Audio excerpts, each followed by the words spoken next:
prices are soaring.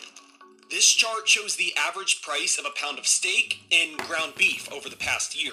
The beef category is up around 15%, while overall food inflation is up about 3%. But as prices are up sharply at the grocery store, so are the costs for cattle farmers, about 50% over the past 5 years. The only way you are not operating with a supplemental income is if you are generations down the line and the land has been paid for and the equipment has been paid for and you are able to just raise the cattle. Demand for beef remains strong. Direct-to-consumer meat company Omaha Steaks gave CNBC a behind-the-scenes look at its operations as it was ramping up for the holiday season. A box this size of tenderloins costs Omaha Steaks around $1,800. The company says that's up about 25 to 30% from just 2 or 3 years ago. My margins are not going up. We've actually, interestingly, not raised our prices for about 3 years and 4 months. We're really starting to feel that pressure now, though. CNBC visited Nebraska, one of the top cattle-producing states in the country, to understand why beef prices are soaring and why it's become so expensive for producers to raise cattle.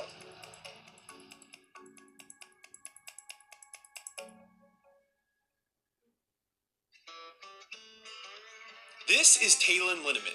He is the co-owner of the family-owned Linetics Ranch. About 30% of his cattle are sent to the meat supply chain, and the other 70% end up as seed stock, which is essentially just a fancier word for cattle used for breeding. We are trying to improve the genetic makeup of each cow just by selecting the best cow with the best mom. And it's selecting Michael Jordan's dad with Michael Jordan's mom and making Michael Jordan. Breeding is especially important right now. The start of 2025 saw the lowest U.S. cattle herd in nearly 75 years. We've got a larger decline in cow numbers than we do in beef production, and that's because we've just been growing the animals bigger. So we're producing more beef per animal. We take that smaller supply and then the very strong domestic demand for our beef. But those two things are what's driving beef prices higher. Just simple the fact that consumers want the beef and there's not as much of it out there, and we increase prices of a good to ration its consumption.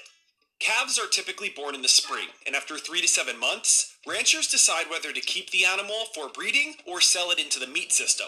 Severe drought can greatly impact that decision. Did not having these green pastures affect your feeding costs? Yes, substantially. Summer grass is actually dormant right now, and so this winter grazing is great, but it only happens when you have enough moisture.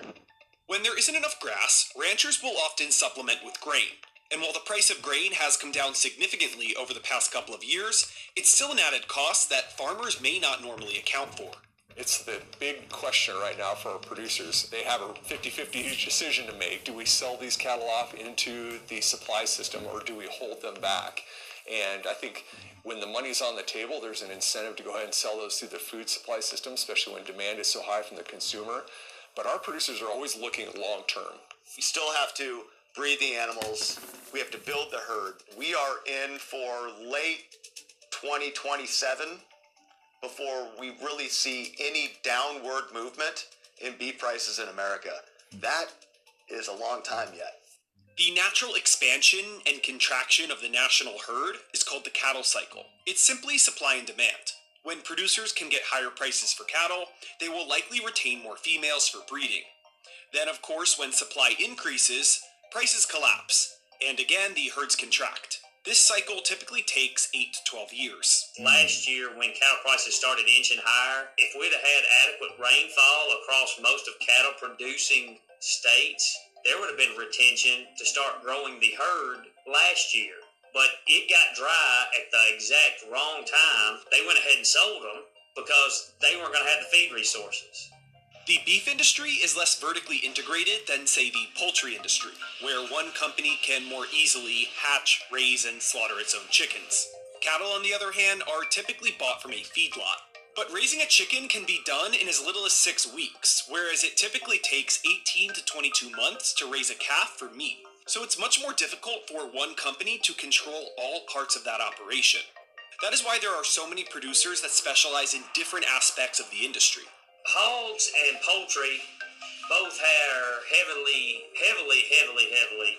grain-based systems, so they can be fed in confinement their whole lives. Beef cattle, not so much.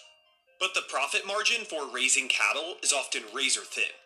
When you put in all your inputs of feed, equipment, labor, the margin, most producers are hoping to make $100 to maybe $200 per head. They are hardy, very resistant animals, but that's not being said that one won't just up and die. She could have a heart attack. She could get struck by lightning. There are so many different variables that just all your profit's gone. One lost cow, you have to sell dozens more. Yep.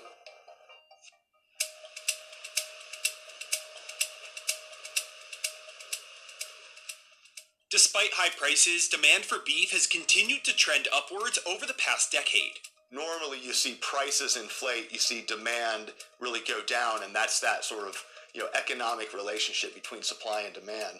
But consumers in America love beef, period.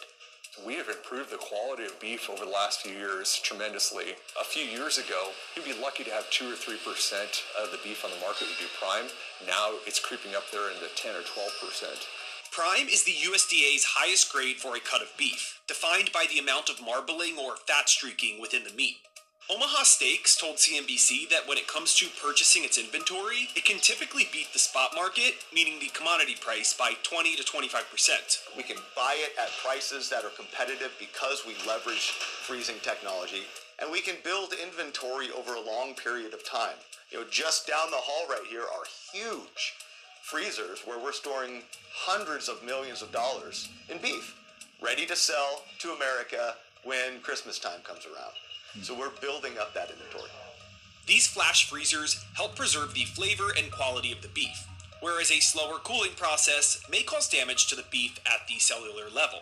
Freezing allows Omaha Steaks to stock up on inventory when prices are low. It says that has allowed it to avoid raising prices for over 3 years. At what point does that become unsustainable? We're getting close. I mean, the market is starting to hit, it's all-time highs now, which means if it continues to go up, every day we're setting records. We're looking internally all the time. How can we find efficiencies? How can we invest in our business to drive more volume for less cost? But there is some breaking point, right? There is some point at which the raw material that we need is at a price point that we're going to have to start passing some of that on. Omaha Steaks doesn't actually slaughter any cattle. That is done by the meatpacking industry. Around 85% of the market is dominated by 4 major players. On November 7th, President Trump accused the major meatpacking companies of colluding to drive up prices. The Attorney General announced an investigation was underway, but these allegations are nothing new. Tyson, Cargill, and JBS paid tens of millions of dollars in 2025 to settle lawsuits filed in 2019 for allegedly having restricted supply to inflate U.S. beef prices. The packing companies have denied wrongdoing in their respective cases. All 4 companies did not respond to CNBC's request for a comment. Omaha Steaks purchases most of its beef from the major packers. It arrives here at its butchery, where ground beef is turned into burgers, and steaks like top sirloins and filet mignons are carved up and packaged. This is the central fulfillment center for Omaha Steaks. Once all the beef gets processed and packaged, it goes inside these giant coolers and gets shipped off to the consumer. When coronavirus hit, it was one of the best things for beef that the beef industry didn't know it then. They could prepare a good high-quality steak at home and they enjoyed eating it. Well, that has persisted. And ever since that, we have just seen demand of beef very, very strong. Omaha Steaks says it does nearly 50% of its business during the last quarter of the year.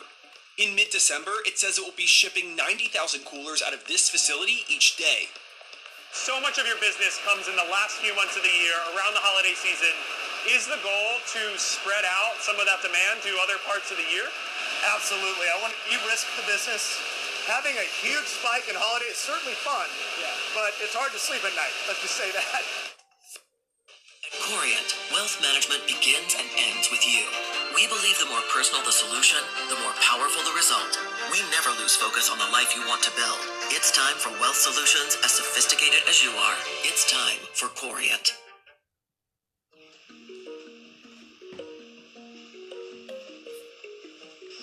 Imported beef accounts for a relatively small but growing percentage of the overall U.S. supply. In October, in an attempt to lower grocery store prices, President Trump announced he would be quadrupling imports with lower tariff rates from Argentina. However, typically only ground beef is imported. In reality, when he's saying, we're going to reduce beef prices, really the only price that he's really might have an influence on would be ground beef prices. And I don't really think he's going to have much impact on ground beef prices in the short run. What's going to finally bring these prices down is once we ramp up production and we actually start retaining these females and they start producing something. But the announcement to increase shipments from Argentina could have political motivations. It came as President Trump was working to help the country bolster its collapsing currency ahead of the midterm elections, where his close ally, President Javier Milei, won in a landslide victory on October 27th. Despite lowering tariffs for Argentina, the president has placed tariffs on countries like Brazil, Australia, New Zealand, and Uruguay, all of which the U.S. relies on for beef. Brazil, which accounted for 15% of imports in 2024, was hit with a 40% tariff on beef in July. Reuters reported that the tariffs on Brazil were to punish the country for its prosecution of its former president, who was an ally of President Trump. Those have since been rolled back. With the fluctuation in market so much, it really hurt some producers because it crashed that market. Even though no consumer saw a crash in price, but as producers, we saw a large decline in our pricing. An outbreak of the flesh-eating parasite called screwworm has also affected the cattle herds in Mexico, which accounted for 13% of beef imports in 2024. The U.S. has had a ban on most livestock imports from there since May. Even though imports are mainly used for ground beef, it's still an important part of the U.S. supply. Beef imports are projected to increase by 16% in 2025. The cost per pound of ground beef sets the tone for the entire beef market, and that really sets the feeling for how much does meat cost. The U.S. government says it's trying to help farmers build domestic herds, but that's not a simple task. The USDA proposal to fortify the American beef industry includes policies like expanding grazing lands, predator management, and disaster prevention support. In the longer run, yes, it would result in a more resilient beef supply. We're talking about 3 years or more out, but it can't change anything today. We have got to build the herd, period. We have to have a long-term outlook on what we want beef prices and protein prices to look like in this country as we near 2030.